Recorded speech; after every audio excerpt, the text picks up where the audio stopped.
ربنا ارحم لنا یا ربنا. حضور نبی اکرم صلی اللہ علیہ وآلہ وسلم بارک نے قبروں کو پکا کرنے سے منع فرمایا ہے. ہر ایک مسئلے کی کوئی نہ کوئی وجہ ہوتی ہے. اگر قبروں کو پکا کرنے سے منع کی وجوہات کو آپ جانیں گے کہ حضور نبی اکرم صلی اللہ علیہ وسلم نے قبروں کو پکا کرنے سے کیوں منع فرمایا، تو اس میں سے بہت سارے آپ کو روایات ایسے ملیں گے کہ حضور نبی اکرم صلی اللہ علیہ وسلم نے کفار کی قبروں کو پکا کرنے سے منع فرمایا. اور اگر قبروں پر تعمیر اور قبروں کو پکا کرنے کی ہم تعریف میں جائیں تو ہمارے لیے ایک دلیل کافی ہے کہ حضرات اصحاب کہف رضوان اللہ تعالی علیہم اجمعین، آپ مبارکین جس غار میں تھے اس غار کے اوپر تو کوئی بنا نہیں کر سکتے، لیکن اس غار کے آس پاس لنتخذن علیہم مسجدا، لوگوں نے یہ کہا کہ ہم ان کی قریب ایک مسجد بناتے ہیں. وہاں مسجد بنانے کی وجہ کیا تھی؟ اس میں فقہا فرماتے ہیں اسی لیے کہ وہاں پر مسجد بنے تو مسجد ان قبور کے لیے ایک نشانی کے طور پر استعمال کی جائے. اور رب کائنات نے فرمایا وَمَن يُعَظِّمْ شَعَائِرَ اللَّهِ فَإِنَّهَا مِن تَقْوَى الْقُلُوبِ، جو اللہ کی نشانیوں کی تعظیم کرتے ہیں یہ وہ لوگ کرتے ہیں جن کے قلب میں اللہ نے تقوی ڈالا ہوا ہے. ہم اللہ کے دوستوں کی قبروں کو پکا کیوں کرتے ہیں؟ حدیث شریف میں اس بات کی جواز کی ثبوت ہے کہ حضور نبی اکرم صلی اللہ علیہ وسلم نے قبروں کو نشاندار بنایا ہے، نشانیاں لگائی، یہ فلاں کی قبر ہے، یہ فلاں کی قبر ہے. اور کئی ایسے احادیث موجود ہے کہ پتھر لگا کے ان قبروں کو نشاندہی کرائی گئی، جیسے مصعب بن عمیر رضی اللہ عنہ کی، سیدنا حمزہ رضی اللہ عنہ کی قبر مبارک میں حضور نبی اکرم صلی اللہ علیہ وسلم کی حیات مطہرہ میں ان کی ارد گرد پتھر لگا کے نشانی رکھی کہ یہ میرے چچا سیدنا حمزہ کا قبر ہے رضی اللہ تعالیٰ عنہ، اور یہ حضرت مصعب بن عمیر رضی اللہ تعالیٰ عنہ کا قبر ہے. آپ تاریخ اور ہسٹری کو دیکھیں کہ حضور سید عالم صلی اللہ علیہ وسلم بارک جب بعد از ہجرت اپنی والدہ ماجدہ سیدہ طیبہ طاہرہ آمنہ رضی اللہ تعالیٰ عنہ آپ مبارکہ کی قبر انور پر حاضری دیتے ہیں تو آپ مبارک نے ان کی قبر کو ایسی صورتحال میں پایا کہ قبر جو تھا وہ زمین کے ساتھ ہموار تھا. تو حضور سید عالم صلی اللہ علیہ وسلم نے فرمایا یہ میری والدہ کا قبر ہے. اور مشہور معروف حدیث بھی آپ نے سنی ہوگی کہ حضور نے اپنی والدہ کو اللہ کی اذن سے زندہ فرمایا، اپنی والد کو اللہ کی اذن سے زندہ فرمایا. تو حضور نے وہ نشانی لگائی اس قبر پر، قبر کو بنایا، بنانے کے بعد وہ نشانی جو لگائی گئی تھی نا وہ پتھر ارد گرد لگا کے نشاندار بنایا تاکہ یہ معلوم ہو کہ یہ میری والدہ کی قبر انور ہے. اس بنیاد کو بنا کے مشائخ نے قبروں کو پکا کرنے کی جواز کی دلیل فرمائی، کیونکہ یہ اللہ کے ولی جو ہوتے ہیں، اولیاء اللہ جو ہوتے ہیں، یہ اولیاء اللہ اللہ کی شعائر میں سے ہیں، اللہ کی نشانیوں میں سے ہیں. فلہذا اللہ کی نشانیوں والے لوگوں کی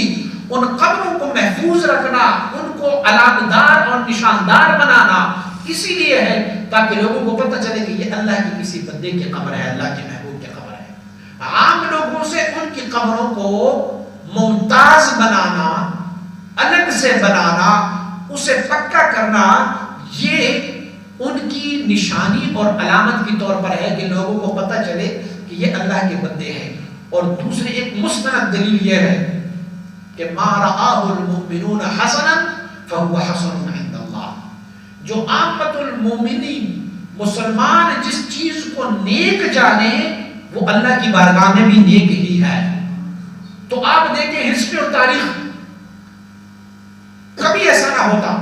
کہ میرے اور آپ کے آقا صلی اللہ علیہ وسلم مبارک کی ذات اقدس آپ مبارک کی قبر انور کو، آپ کو معلوم ہے کہ آپ کی قبر انور کی ارد گرد ایک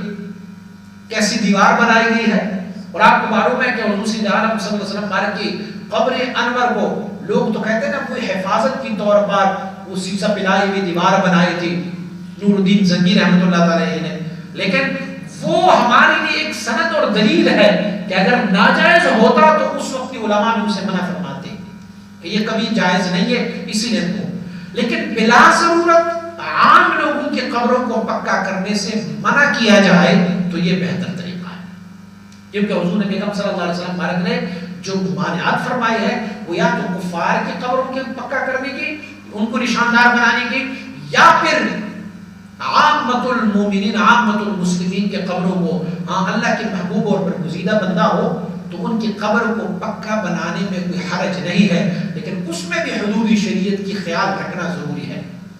کوئی قبر کی اتنی اونچائی نہ ہو، کوئی اعتراض کر سکتا ہے داتا گنج بخش علی حجویری رحمۃ اللہ تعالی کا قبر جو ہے وہ اتنا اونچا ہے، ان کا جواب سیدھا سادہ ہے کہ وہ آپ کی قبر انور نہیں ہے، وہ آپ کی قبر کی ایک شکل ہے، ایک صورت ہے، آپ کی قبر تو نیچے ہے، خانے میں ہے، تو اسی لیے آپ کا قبر جو ہے وہ اوپر سے آپ کی ایک نشانی ہے جس کو ہم تعویذ کہتے ہیں، آپ کی وہ تعویذ ہے۔ اسی لیے بہت سارے مشائخ کے قبور کا حالت یہ ہے کہ ان کی قبروں کو نشانی کے طور پر چونکہ زمانے کی گزشت اور زمانے کی زیادہ گزرنے کی وجہ سے وہ علاقہ نیچے ہو گیا ہے، لہٰذا ان پر جو بلڈنگ اور تعمیر کرائی گئی ہے وہ فوق میں کرائی گئی، آپ کی اصل قبر نیچے ہوتا ہے اور اوپر سے ان کا ایک تعویذ بنایا ہوا ہے، شکل اور علامت بنائی گئی ہے، اور اسی علامتوں سے ہم اصل تک پہنچ جاتے ہیں۔ آپ یہ بتائیں انبیاء علیہ السلام کی قبروں کی تعظیم تو جائز ہے، ان کی قبروں کی تعظیم کی جائے جائز ہے، لیکن آپ کو معلوم ہے کہ جس مطاف پر سے ہم گزر رہے ہیں اس مطاف میں نیچے 70 انبیاء کی مزارات ہیں، لیکن ان کی تعظیم نہ ہونے کی وجہ سے، کسی نے اس کو نشاندار نہ بنانے کی وجہ سے آج کل معلوم ہے، ہمیں معلوم ہی نہیں ہے کہ ان انبیاء کی مزارات کہاں ہیں، لیکن جن انبیاء کی، جن صالحین کی قبروں کو نشاندار بنایا گیا، جن کو پکا کر کے بنایا گیا، وہ آج بھی ہمیں معلوم ہے کہ یہ فلان ولی کی زیارت ہے، فلان نبی کی قبر انور یہ ہے۔ لہذا عامت المومنین کے لیے بھی اور اولیاء اللہ کے قبور کے لیے بھی حدود شریعت کے مطابق انہیں پکا کرنے کی اجازت ہے، لیکن اس سے زیادہ غلو نہیں کرنے چاہیے، اس سے زیادتی نہیں کرنی چاہیے کہ زیادتی میں بھی نقصان ہے۔